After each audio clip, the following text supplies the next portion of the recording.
All right, get ready, because today we're going deep on something that's everywhere these days. Mm. Manifestation. That whole idea of like making your dreams reality. We're going to break down what it actually means, the sciencey stuff behind it, and give you some real tools to, actually start using it. Yeah, what's interesting about manifestation is that it's often presented as this kind of mystical thing, almost magical. But when you really look at it closely, it's based on some pretty solid psychology. We're talking about, really using the power of your mind to shape your reality. Okay, but let's be real for a sec. Sometimes it does feel a little out there, right? Like, can just thinking about something really make it happen? I think that's where a lot of people, you know, kind of get a little skeptical. Oh, absolutely. And that skepticism is totally valid. But Yeah. but here's the thing. Our brains are seriously powerful. Think about the placebo effect, for instance. People experience real changes just because they believe something is working. That's just one example of how our thoughts can actually, change things. I've definitely heard of the placebo effect, yeah. But when it comes to manifestation, what's the science behind it? Is it more than just thinking positive? There's this really cool concept called the observer effect in quantum physics.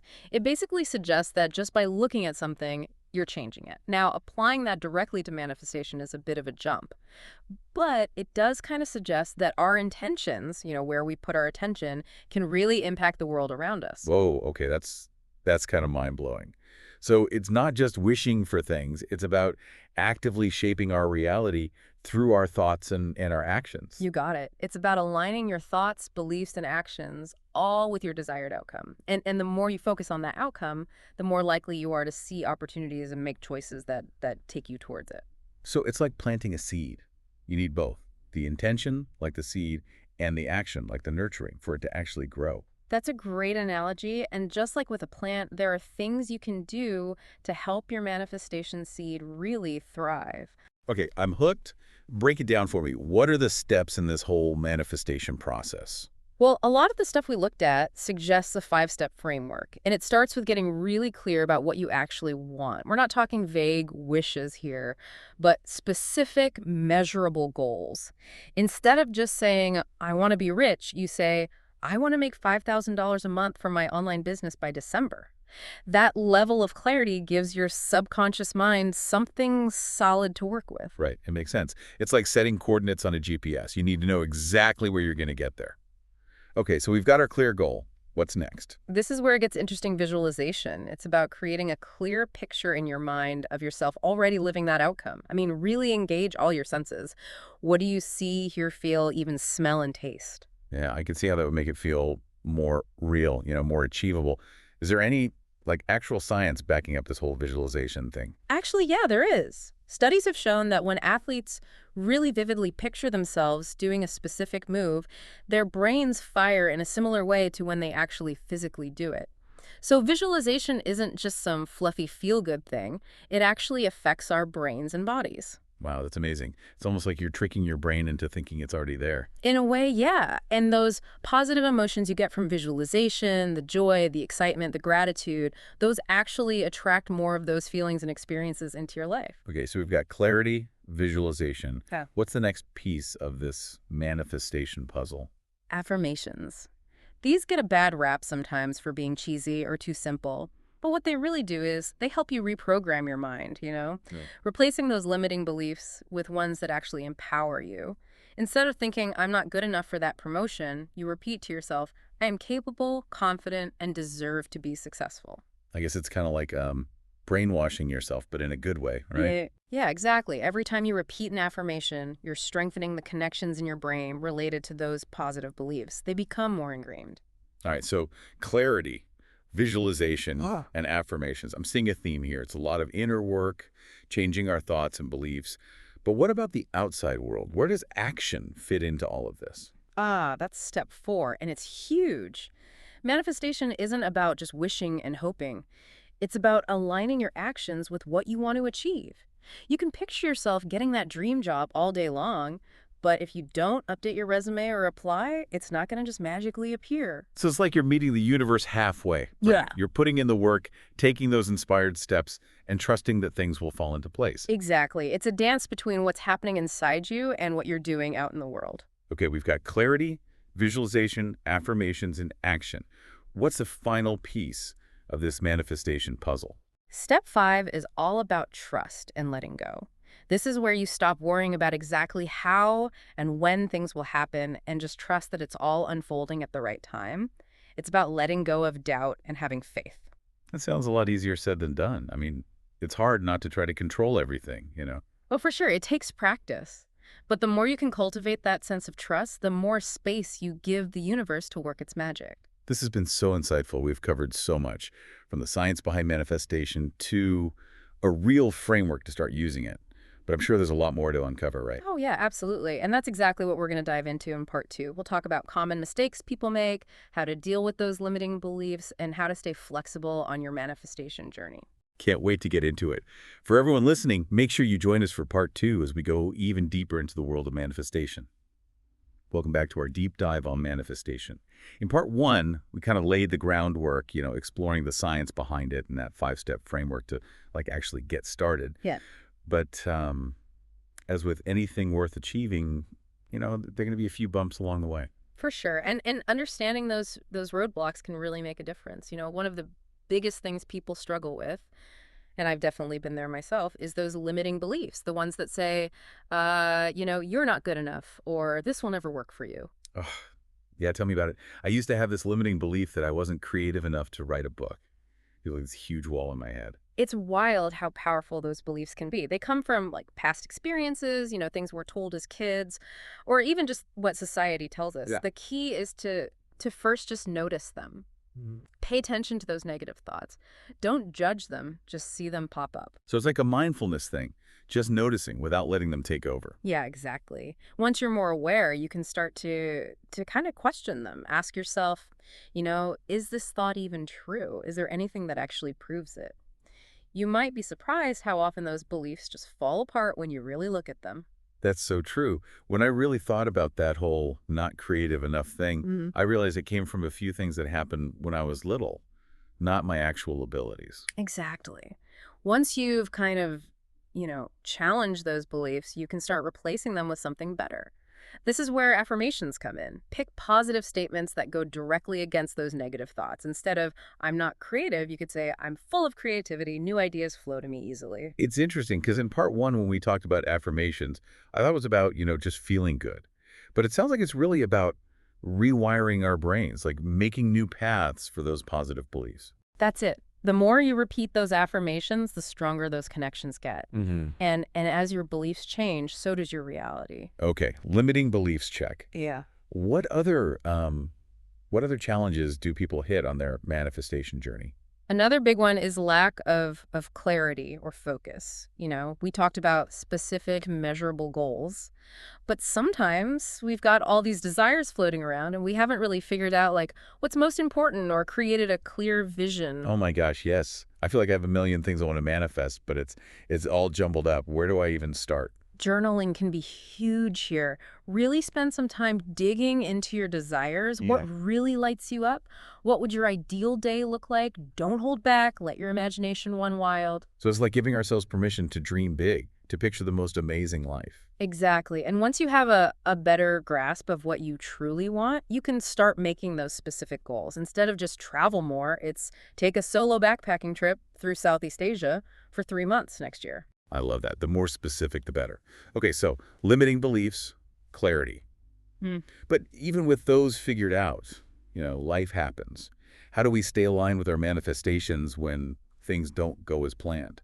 Well, that's where being flexible comes in. Manifestation isn't about, trying to control everything. It's more about going with the flow of the universe, trusting that things are happening the best way, even if it looks different than we thought. So it's not about forcing, but more about surrendering to the process and being open to new things. That's it. Think of it like using a navigation app. You set your destination, but sometimes it reroutes you. You might end up on a prettier road or find a cool spot you didn't even know about. I love that analogy. It's like trusting that the universe has a bigger plan, even when we don't get it. And sometimes those detours take us to something even better than what we had in mind. It's like the universe saying, I've got something even more amazing for you. Okay, flexibility check. I'm starting to see that manifestation is less about being in control and more about trust and alignment. But in today's world, it's easy to compare, our journey to everyone else's. How do we deal with that pressure to keep up with the Joneses, so to speak. You've hit on another big challenge comparison.